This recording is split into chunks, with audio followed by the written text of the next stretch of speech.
and welcome back to Wounded on Sixes. Today we're going to be reviewing my first pass of the Auxiliary Cadre for the Tau Empire. This is a first pass of the list. I actually haven't even gotten a chance to play with this list yet, although I do have a bunch of games scheduled for over the holiday weekend coming up. So pretty excited about that. I think this is a really powerful detachment. I think it's got a lot of legs, but it definitely needs some gameplay here. So let's go over the list real quick, go over what the list is doing and some strategy. And yeah, so first off, we're gonna have 3 units of stealth suits. These guys should be basically stapled to every Tau Empire list that you make outside of the Kraut detachment. And these guys are just gonna give us re-rolls of hit rolls of 1 and wound rolls of 1 when they guide a unit. They're all gonna have marker drones, so they're gonna supply us with the ignores cover ability, which is super important. They also have infantry, they have stealth. Again, the workhorses of the Tau army. Next, we have 2 units of Vespid Stingwings. I do apologize, one of them is not currently painted. I'm still working on them. These guys are great because they're going to be starting in Deep Strike. They do count for the auxiliary, so they're going to be able to give us a detachment buff, allow us to use different stratagems because of the proximity to different auxiliary units. They have Deep Strike, which is fantastic. They're gonna help supply our crisis suits, which we'll go over in a little bit. They're gonna help supply them with the detachment buff because of their proximity and their ability to get anywhere. They move 12. They do have uppy downy. They were a good unit before this detachment, and I think they're just fantastic now. So 2 units of 5 Vespid.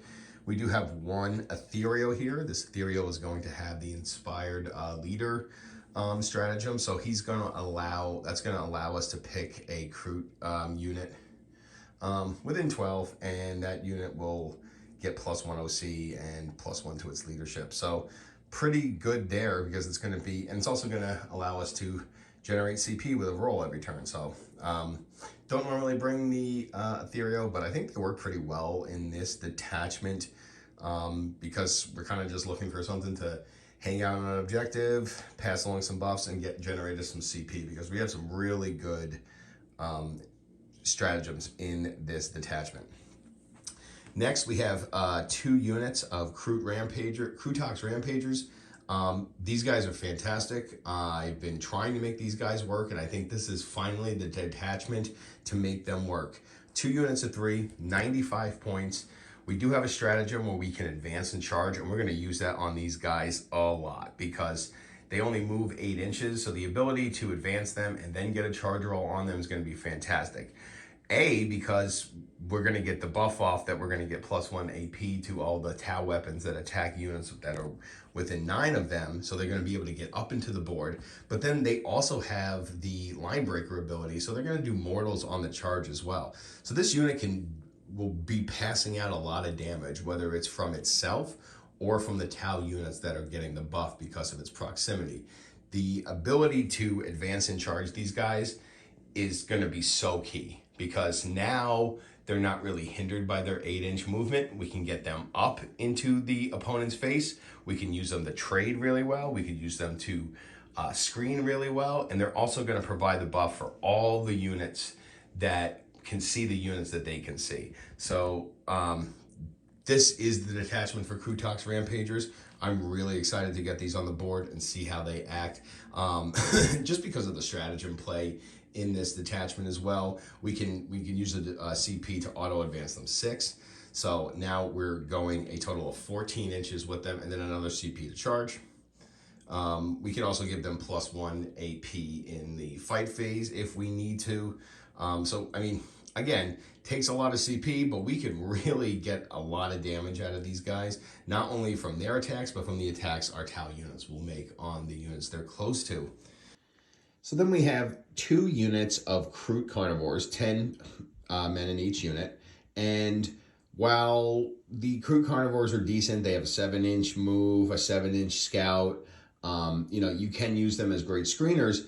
We kind of want to conserve them as a resource like we do with the rest of our Kraut and Vespid because our buff won't go off if all of our Tau are dead or all of our Vespid are dead. So I think the way to use these Carnivores is to use them sparingly. Yes, use them to screen. Yes, use them to take an objective if we need to, but let's try to trade with them. Let's put one out at a time. Let's not lose them all at one time. And, you know, again, it's not the worst thing in the world that they're shooting at all of our crew and not at our Tau, because our Tau are remaining undamaged and firing away while our cheap crew are getting destroyed. And I think that a lot of people are going to look to try to take out the Vespid, take out the Kroot, take out the Krootox to say, okay, well now your buff doesn't go off. It's like, well, okay, well you killed all the Kroot and stuff, but you haven't touched the Tau, and you know now we're cleaning you up in turn 3. But you know, it's still important to use your Krootox, and I think we have 6 units of auxiliaries, to use them as a resource where you're not going to just throw them all out there, let them all get killed, and then not have them. I think the way to do is keep them in cover, keep them hidden, move one unit out at a time, get your buffs off with your Tau, and then move along. You don't want to just throw them out there. I think using them as trading pieces and slowly burning through your auxiliary resources to get the stratagems and the buffs off is really important. We next have 2 units of crisis suits. One is a fire knife with missiles with an enforcer with missiles, and the other is a Sunforge team with a Cold Star with quad fusion. Both of these are fantastic. Both of them will be greatly improved by the AP. We'll get -2 on the missiles and -5 on the Sunforge units as well. But also the ability to use the guided fire stratagem will give us possibly +2 to the strength on our missiles, making them strength 9, and +2 to the fusions, making them strength 11, which means these guys are now, honest to goodness, really, really powerful anti-tank. They're going to take out most vehicles without a problem. The fire knives are now wounding, you know, transports and light vehicles on 4s, and just absolutely mowing down any kind of infantry, especially with the -2 damage. I love 2 damage in this game right now, especially with all the field no pains out there. The 2 damage is key. These guys are already good. Giving them an extra AP and then possibly +2 strength with the guided fighter stratagem, just fantastic. In fact, I have even considered maybe just running 2 units of fire knife missiles, just because I love the volume of fire. It's 20 shots on them, and being able to re-roll the entire hit roll or hit rolls of 1 because they're fire knives is also pretty sweet. So like these crisis teams, they may get switched around. You know, you could also look to the plasma, which is not bad. Also the star sights are pretty good too. They have some utility in there. Next we got 2 ghost keels. I really do like me some ghost keels. You know, they have Loan Up, they have Infiltrate, they're T8, they're 3 OC. But also with the guided fire ability, again, this stratagem, I really going to sing its praises. We can get these guys their main gun up to strength 10, and their fusion on top, we can get that up to strength 11. So again, we now have ghost keels that are not only great objective holders, great screeners, pretty decent at killing infantry, but now they're also an anti-tank piece for just the cost of 1 CP. I think that's really good. And the fact that you can put these guys on an objective, they can basically loan up all of your crew, and then your crew can basically give them +2 strength with the guided fire ability, with relatively nothing being able to come back at them. That is just such a great stratagem to me. You know, being able to just kind of sit on your natural expansion and just plink out strength 10, -3 damage shots at your opponent, given, you know, all the buffs and inner layers being working for you there. Next, we have 2 units of Riptides. One will have the heavy ion accelerator. The other will have the heavy burst cannon. I've always been kind of a fan of the heavy burst cannon, again, just because it's 2 damage. But now, again, with that guided fire ability, you can get this up to strength 8, -2 with the attachment ability, and it's 2 damage. So, and it's 12 shots. Also, with the Nova Charge, we can then give that 12 shots, devastating wounds as well.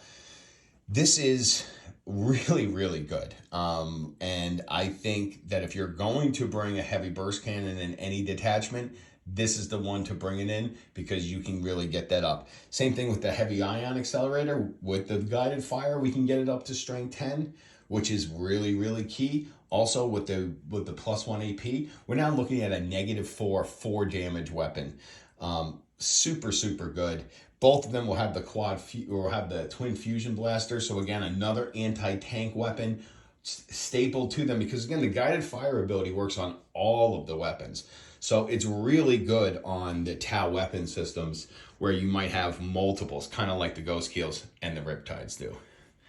Finally, we have one unit, we have one Hammerhead here, just pure anti-tank. I've kind of been going back and forth. Should it be a Skyray? Should it be a Hammerhead? I usually always start with the Hammerhead, and then depending on a couple of games, we'll determine if I need to switch out for the Skyray. But again, really good, and I don't mean to continue to sing the praises of the guided fire, but you can give this +2 strength and get up to strength 22. So now you're wounding everything but Land Raiders and Primarchs on 2s, which is really really helps to guarantee that damage. Again, still subject to those invols unless you can roll 6, but you know, I really like the Hammerhead. It is pretty consistent and really good dedicated anti-tank. So anyway, that is the list. Again, my first pass here.